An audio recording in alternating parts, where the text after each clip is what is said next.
Berikut pengertian organisasi menurut beberapa tokoh.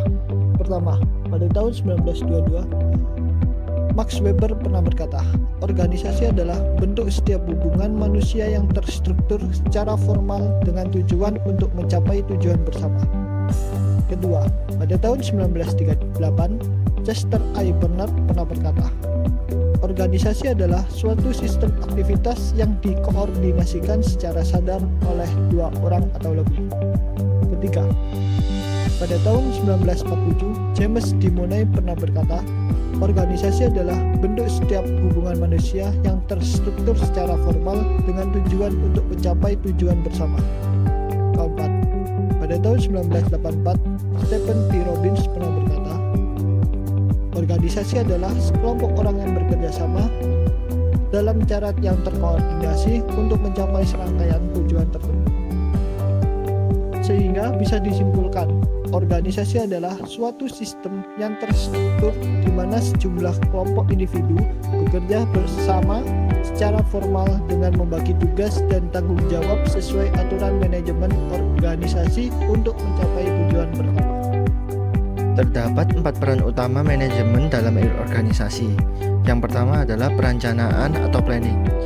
Manajemen bertanggung jawab untuk merencanakan arah dan strategi organisasi. Ini mencakup perumusan tujuan, strategi, dan alokasi sumber daya yang tepat untuk membantu organisasi mencapai tujuan jangka pendek dan jangka panjang dengan efisiensi yang tinggi.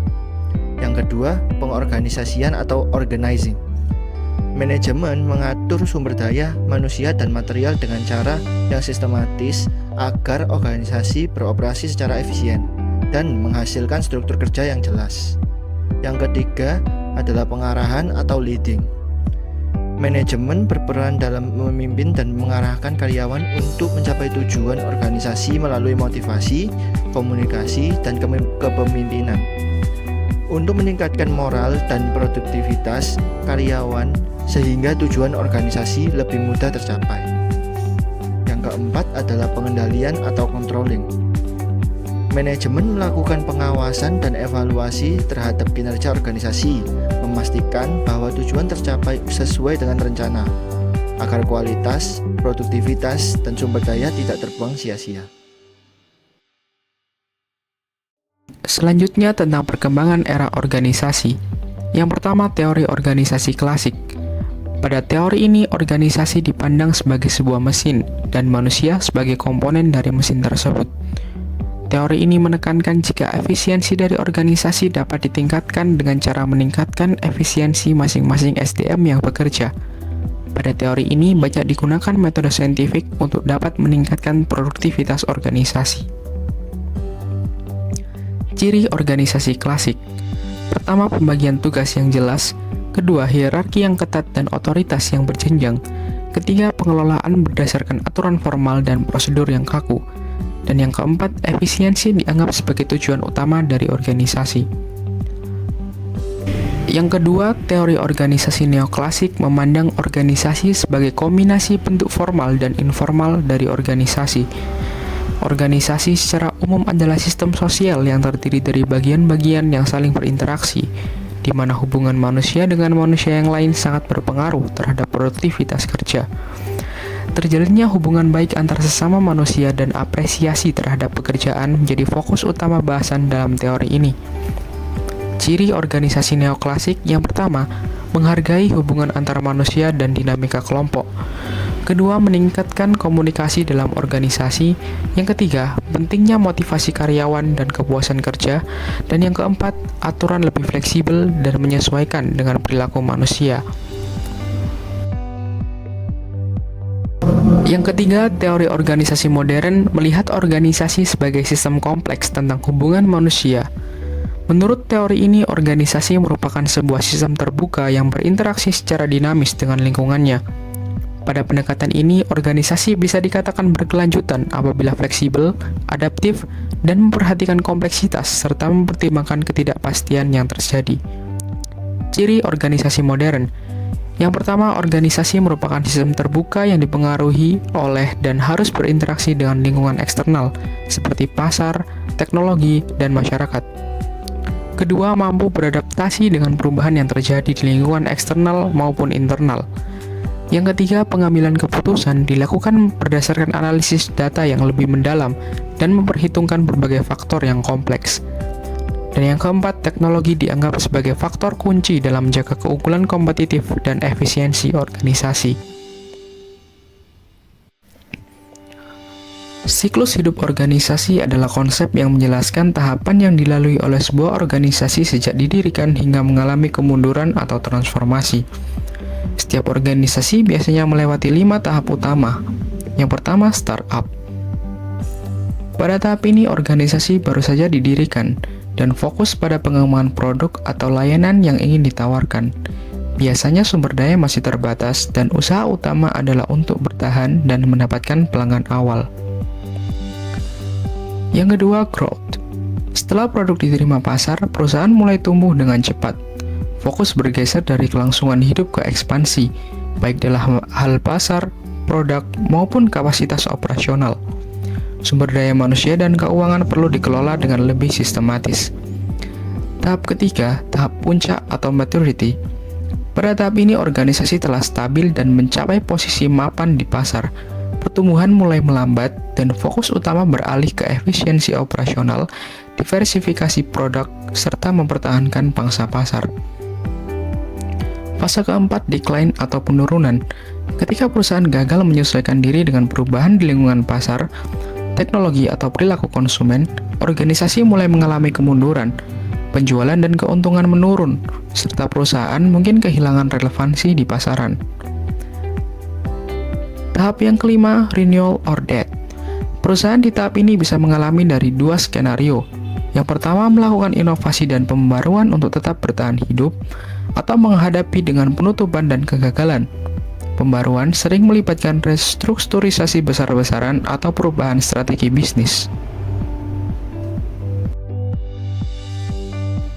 Untuk lebih memahami materi yang telah disampaikan, berikutnya kami akan memberikan studi kasus mengenai siklus hidup dari smartphone dengan merek BlackBerry.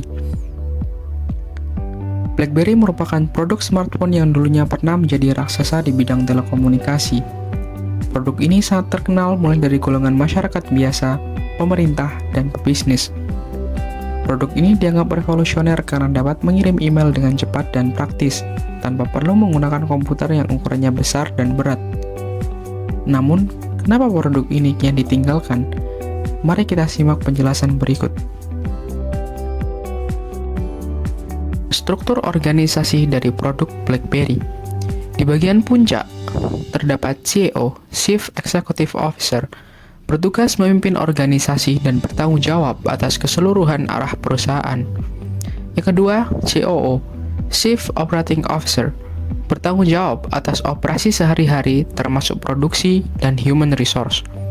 Yang ketiga, CFO, Chief Financial Officer, bertugas mengelola keuangan, akuntansi, dan kepatuhan perusahaan.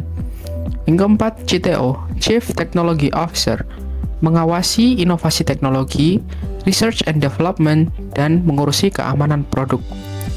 Terakhir ada CMO, Chief Marketing Officer, bertugas mengelola pemasaran, penjualan, serta layanan pelanggan.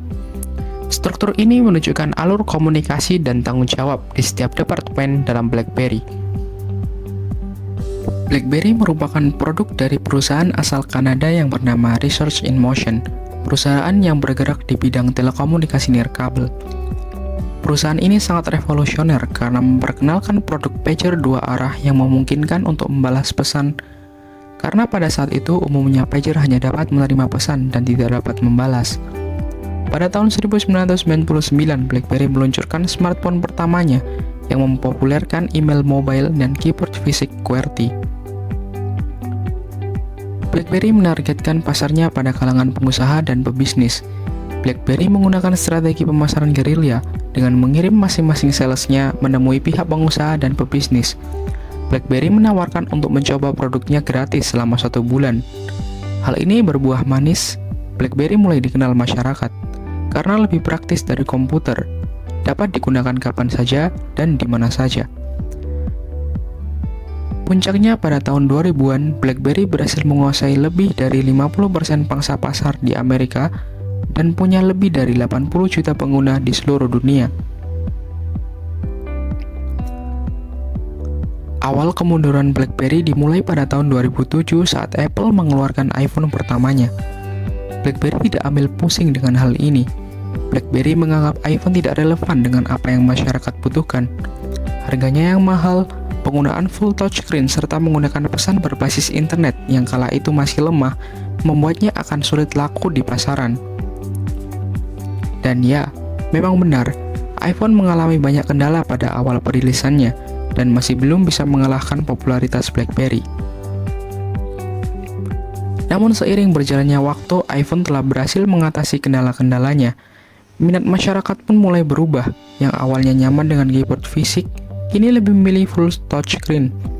Pada saat itu, Google juga mengeluarkan Android sebagai pesaing pasar dari iPhone. Hal ini lantas seketika langsung membuat popularitas BlackBerry menurun drastis.